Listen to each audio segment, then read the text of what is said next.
Conexão Brasília-Ceará, com Donizete Arruda. Vamos lá, Donizete, iniciar a nossa semana, segunda-feira, nublada em boa parte do estado, com chuva, mas a gente inicia aqui o bate-papo falando sobre algo triste, um novo momento de tensão no Oriente Médio, um massacre, podemos dizer assim, desde a última quinta-feira, né? Choques entre governo e forças pró-Assad, Bashar al-Assad na Síria, deixaram mais de 1.000 mortos. Que situação complicada vive o Oriente Médio, hein, Donizete? Bom dia e bom trabalho para você. Bom dia, Matheus. Bom dia, ouvinte do Ceará News. O embaixador do Brasil em Damasco, André Santos, concedeu a entrevista ao jornal o Globo, onde ele confirma que está ocorrendo um massacre a civis, em sua grande maioria alauítas, minoria religiosa a qual pertencia o clã do ex-ditador da Síria, Bashar al-Assad. Segundo o embaixador brasileiro, é possível concluir que houve um componente sectário religioso forte na seleção das vítimas, seja pelos vilarejos atacados de concentração alauíta, seja pelos diversos vídeos que circularam e ainda circulam nas redes sociais, onde as vítimas são identificadas como alauítas e passam por humilhações e torturas antes de serem assassinadas. Hoje, os Estados Unidos e a Rússia estão acionando a Organização das Nações Unidas para debater isso. Quem assumiu a Síria foi um grupo que era ligado à Al-Qaeda, o HTS. E eles assumiram o compromisso de que não tinha mais vinculação com o terrorismo. Só que a situação é muito complicada. 1.000 mortos numa limpeza étnica é difícil demais, né, Matheus? E só de a gente pensar nisso, Donizete, porque isso tudo começou na última quinta-feira. Então tem pouco tempo e o cenário é de terror, né? Corpos pelas ruas e tudo mais. É muito triste. Muito. E, quer dizer, eles ganharam, eles afastaram o Bashar al-Assad, que ele caiu, porque quem o sustentava, quem dava sustentação política a ele para manter a guerra, era a Rússia. Com a guerra da Ucrânia, a Rússia não pôde mais ajudá-lo. O mundo está muito doido, né, Matheus? Muito, Donizete. Complicado, muito difícil. Vamos ver as consequências disso aí, os efeitos disso. Tá nada fácil. Vira a página, Matheus. Vamos virar a página, Donizete. E a guerra no Brasil, uma das, né, é contra a alta no preço dos alimentos. A gente anunciou aqui na última sexta-feira que o governo zerou, né, o imposto em muitos itens da cesta básica, mas o presidente Lula está obstinado a baixar ainda mais esses preços, né, Donizete? Ele ameaça até com medidas drásticas. Agora ninguém sabe que medidas são essas. Porque o efeito de zerar imposto, o Brasil exporta muito. Exporta alimento. Então, o Brasil não compra alimento, o Brasil exporta alimento. E a inflação é em alimento. O presidente está com a mão na cabeça, porque há risco de desabastecimento, todo mundo está vendendo para o exterior. Eu não sei como é que o presidente... O PIB sexta-feira deu mais de 3 pontos percentuais, 3,4, se eu não me engano. Foi isso, Matheus? Por aí, viu, Donizete? Não sei também te dizer o valor corretinho, não. A porcentagem correta, não. Mas eu vou procurar aqui para você. Aí, vamos ouvir o presidente falando, vamos? Ele tá... Vamos lá, vamos ouvir. O presidente falou na última sexta-feira. Vamos lá. O povo está muito caro e o preço do milho está caro e nós estamos tentando encontrar uma solução. A gente não quer brigar com ninguém. A gente quer encontrar uma solução pacífica, sem nada. Mas se a gente não encontrar, a gente vai ter que tomar atitudes mais drásticas, porque o que interessa é levar a comida barata para a mesa do povo brasileiro. Então nós estamos fazendo um esforço muito grande, nós vamos encontrar uma solução, porque eu tenho certeza que nesse país todo mundo tem interesse que o povo possa comer bem, sabe? Comida de qualidade, comida saudável, comida de preferência orgânica, para que a gente possa ter qualidade de vida. 3,4, tá, Donizete? Isso, mano. 3,4. Agora, não tá fácil, não. O presidente falou mais, né, Matheus? O que é que ele disse aí? Falou, Donizete. É claro que ele já escalou para 2026 e atacou o ex-presidente Bolsonaro. Vamos ouvir. O mundo está tomado por muita mentira. As pessoas mentem, não vocês, mas as pessoas mentem. A fábrica da mentira nesse país, que foi divulgada por um presidente da República que esse país teve, que eu não quero citar o nome, que se diz inocente, mas está pedindo anistia antes de ser julgado. Ele deveria ter coragem de esperar o julgamento, provar sua inocência antes de ficar pedindo anistia. Ele, na verdade, está com medo. Porque ele sabe que ele cometeu um deslize nesse país. E veja que eu nem trato das minhas questões pessoais, mas ele foi covarde, tramou um golpe, tramou a morte de um presidente da República, tramou a morte do vice, tramou a morte do presidente da Justiça Eleitoral, e quando ele não conseguiu, ele meteu o rabo no meio das pernas e fugiu para Miami e deixou os parceiros dele aqui. É por isso que ele tem que ser julgado. Ele que tem a coragem que eu tive. Se é inocente, briga pela sua inocência. Prove que foi inocente. Olha, Matheus, o Lula, quinta-feira, ao ameaçar medidas drásticas contra o agronegócio, ele desautorizou o vice-presidente e ministro do Desenvolvimento Econômico, Geraldo Alckmin, e o ministro da Agricultura, Carlos Fávaro. Ambos falaram para dar garantias para a sociedade brasileira e para os empresários do agronegócio, produtores, distribuidores, atacadistas, redes de supermercados, que não haveria soluções heterodoxas.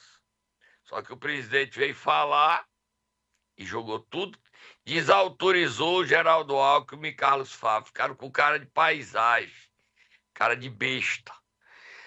É o Lula vivendo o dia de Dilma. Ele também desautorizou e colocou na lata do lixo a notícia boa. A notícia que o PIB brasileiro deu em 24, 3,4. Um dos maiores PIB dos últimos anos. Aí ele tirou o Haddad, desautorizou o Haddad, desautorizou o Geraldo Alckmin. Isso aí é porque ele subiu no palanque, está desesperado para se reeleger. A caristia está matando a popularidade dele e aí ele faz besteira. Aí tem um dia de Dilma. Aí ele está entrando numa linha de esquerda, ele acha que esse discurso cola, só que ele não percebe que o mundo mudou, o Brasil é outro.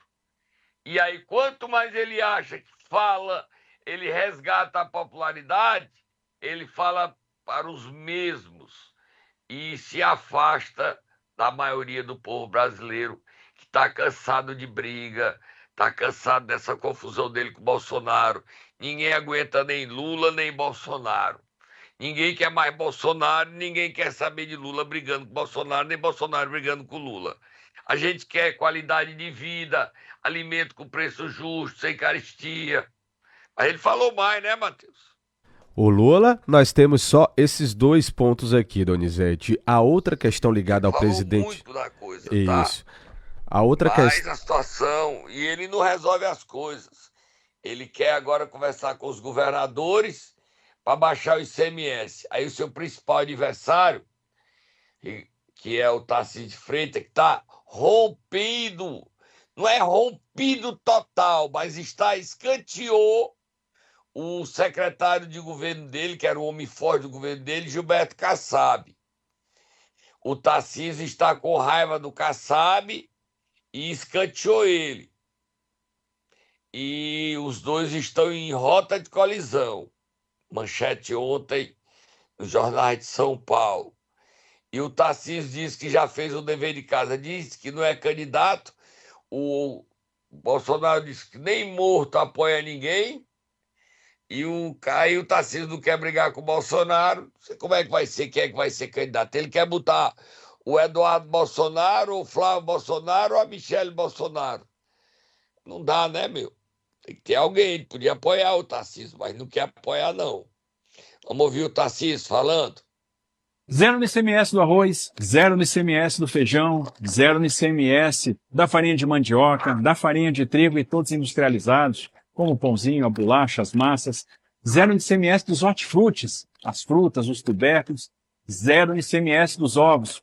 Sabe onde isso está acontecendo? Aqui no estado de São Paulo. E não é de hoje, já vem de muito tempo. A gente sabe onde o calo está apertando. A gente sabe o que tem que fazer para que a comida chegue mais barata no prato. E é por isso que o tempo todo a gente fez o dever de casa. Ajustamos as contas para poder reduzir os impostos. E reduzimos os impostos em cima da cesta básica. O produtor está pagando mais caro para produzir.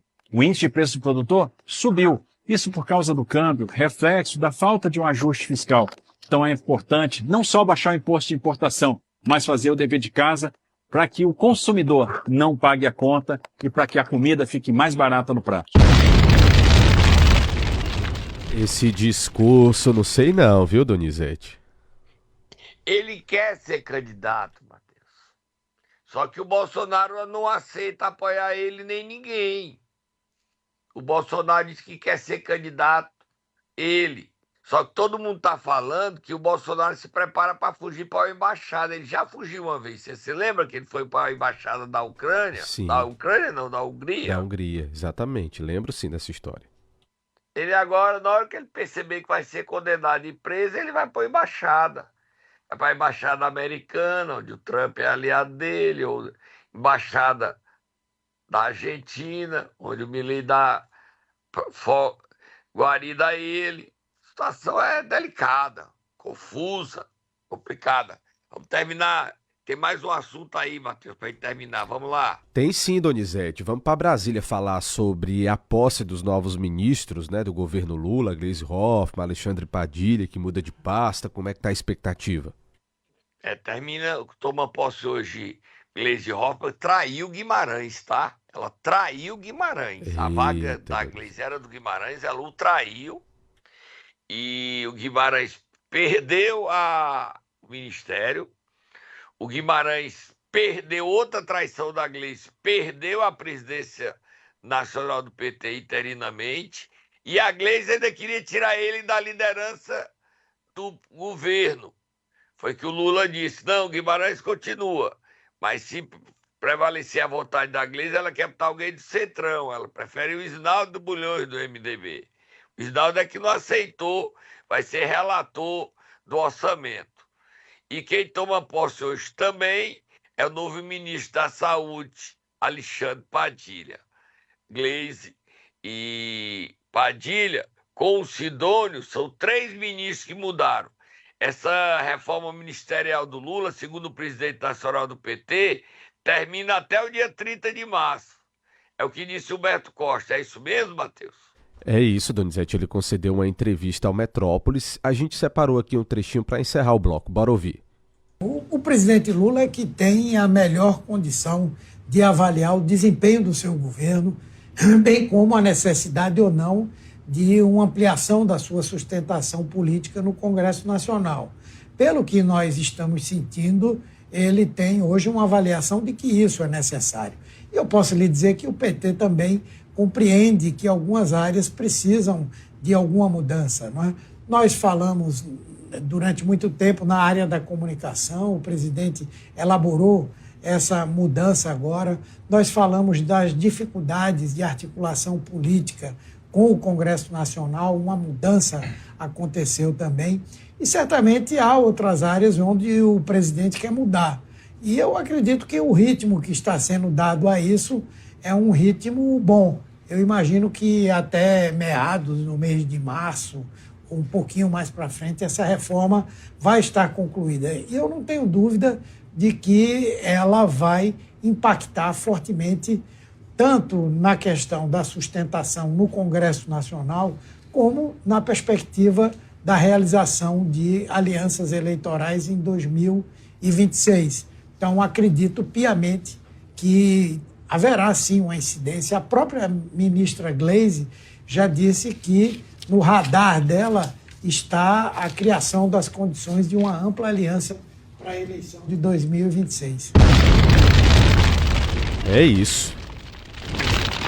Bora lá? Vamos tomar uma aguinha de café, porque café tá cada dia mais caro. Ainda tem briga, quem tem falou que quarta-feira o aço brasileiro passa a ser taxado em 25% e o Trump está declarando guerra ao Brasil, porque diz que o Brasil está sendo entreposto da China.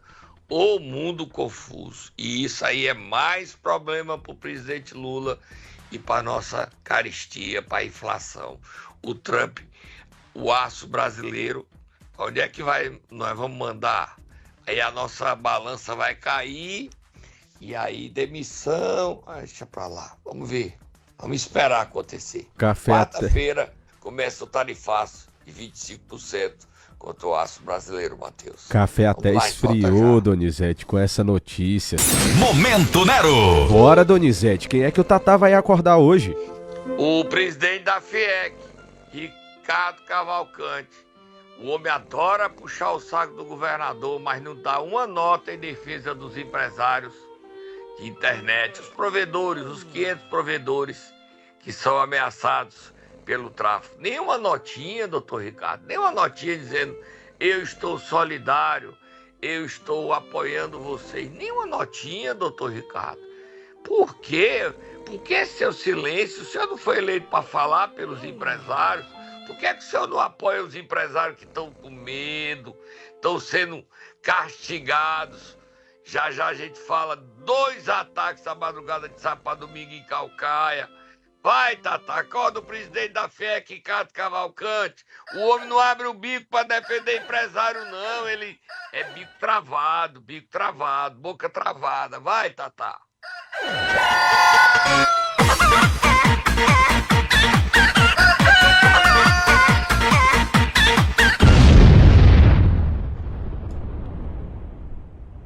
Isso mesmo, Donizete, 2 ataques no fim de semana?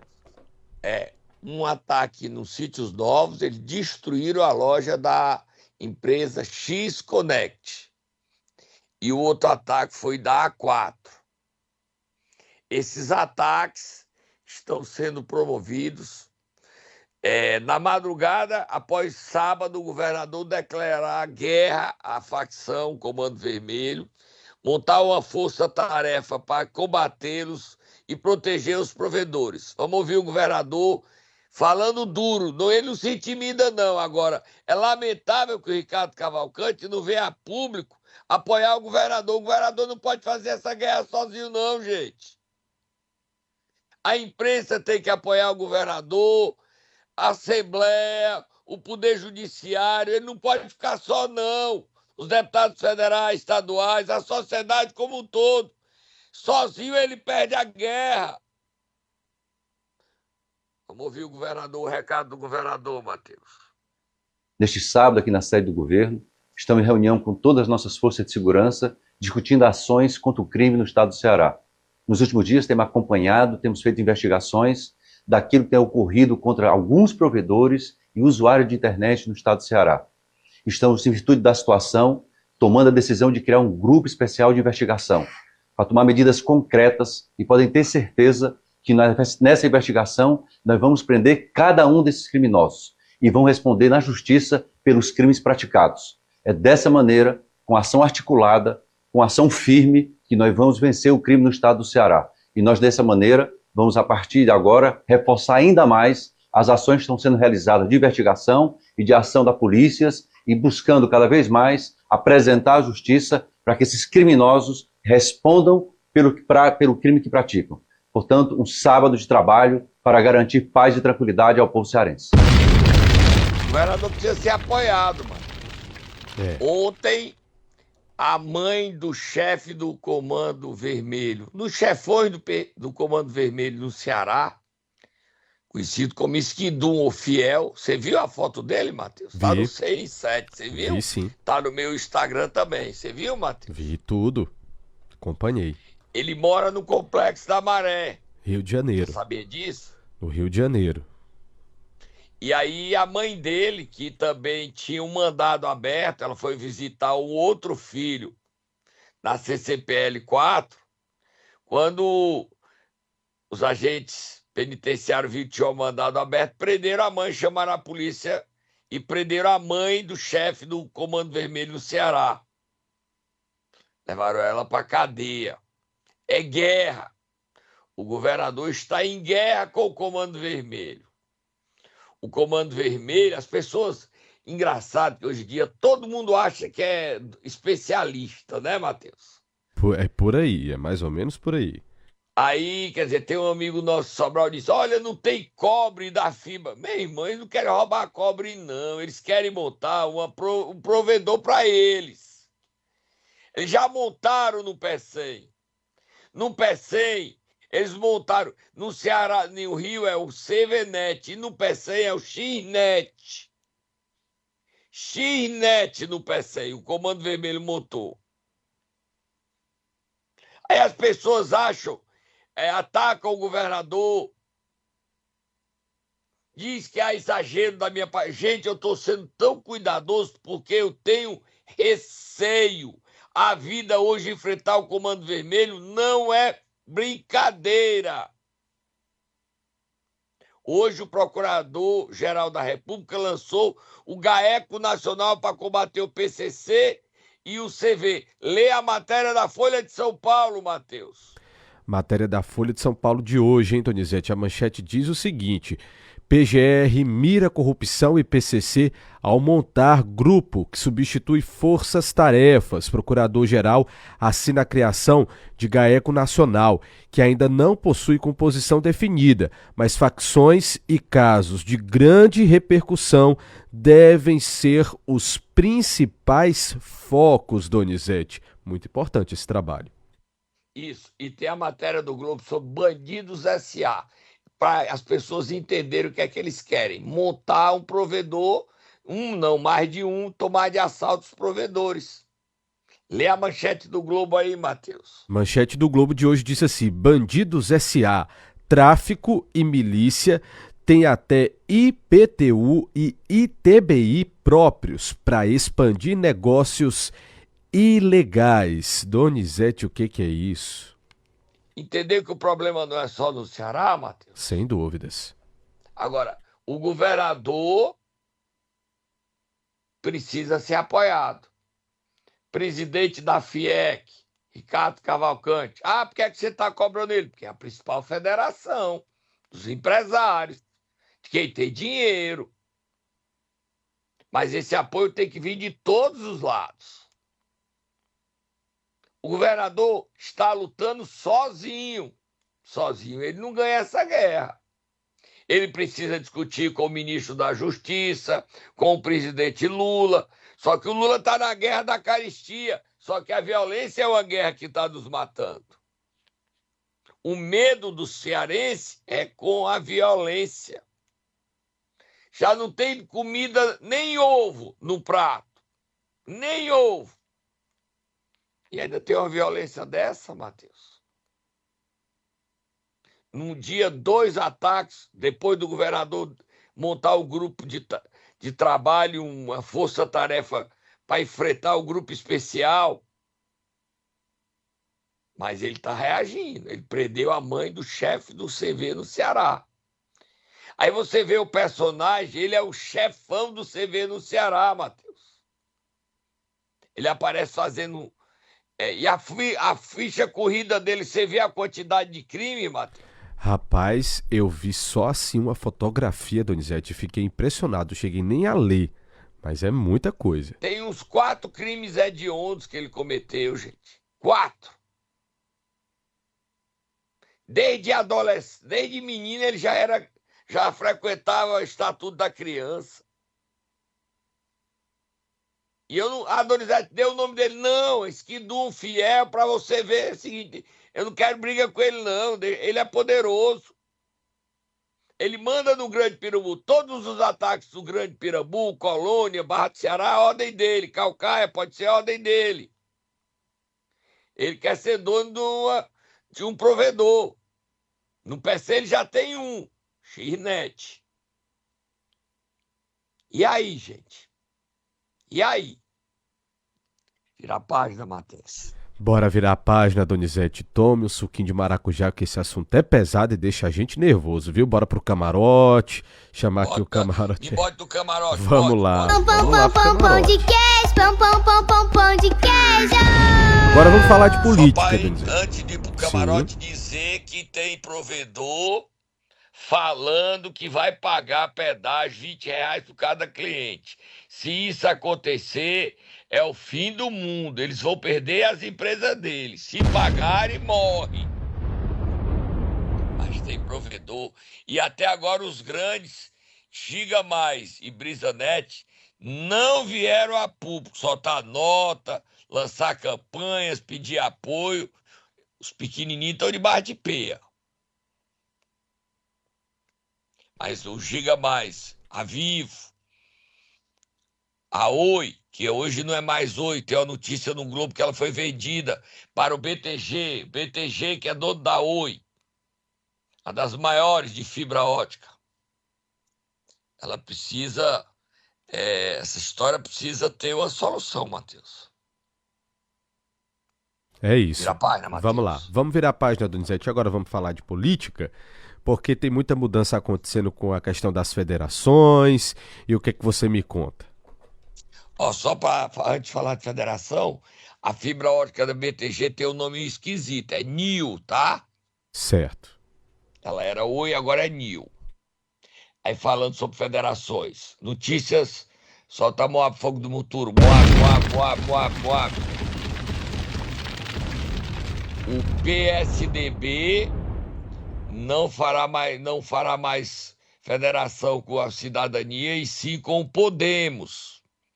O reflexo disso no Ceará é que o Podemos mudará de mãos, deixa de existir, se funde com o PSDB, que pode ter um novo nome, ainda não está definido, e o Bismarck Maia perde o comando do Podemos no Ceará, que ficará o PSDB Podemos, ficará sob controle de Tasso Gereissati. E o PSDB Podemos vai para a oposição ao PT, já é. E nesse cenário, o Cid Gomes perde o seu plano B, porque ele não terá mais o Podemos para sair do PSB. Daí, o Cid Gomes está querendo dar uma rasteira em Eudoro Santana. Solta Moab, Matheus. Como é que é, Donizete? Ele quer dar uma rasteira no Eudoro Santana. Qual é a rasteira? Ele foi a João Campos, que está assumindo a presidência nacional do PSB, e assumiu o compromisso de eleger no mínimo 5 deputados federais para ficar com o controle do PSB, tirando o Eudoro de tempo. Ele pode ficar, mas o partido sendo controlado por ele. É um presidente de honra, mas não manda nada. Quem manda é ele, quem decide se tem candidato é ele. Ele quer tomar o PSB de Camilo. E a relação de Cid e Camilo, eu não acredito em briga, mas a relação está bem fria. Bem fria. Falando ainda de Ferreira Gomes, sábado foi o aniversário do prefeito de Sobral, Oscar Rodrigues, e ele, no beco do cotovelo, disse que o Ivo é o pior prefeito de Sobral, deixou uma herança grave, só na Santa Casa um rombo alto, falta dinheiro para a Santa Casa, ele tinha decretado intervenção, a Santa Casa está pior, e diz que com 68 dias, hoje está completando 70, o Cid Gomes já quer tomar a prefeitura. Não aceita a vitória das urnas, não respeita o povo de Sobral. Para a gente terminar, bota o recado do Oscar aos irmãos Ferreira Gomes dizendo que eles não tomarão Sobral, não. Nunca mais vai ter FG em Sobral. Bota o Oscar falando, Matheus. Os senhores não querem saber quantos milhões voltaram de Sobral porque ele não tinha projeto, porque ele não pisava na prefeitura. Sobral perdeu muito com a gestão desse pessoal. E agora, tendo eles perdido a prefeitura porque acharam que ia se eternizar, chegou aí o irmãozinho pulando para cima e para baixo, tá entendendo? para cima ou para baixo, preocupado com a minha gestão, porque em 68 dias não deu para fazer grandes coisas ainda, preocupado, pensando já em retornar à prefeitura, mas ele vai tomar nada.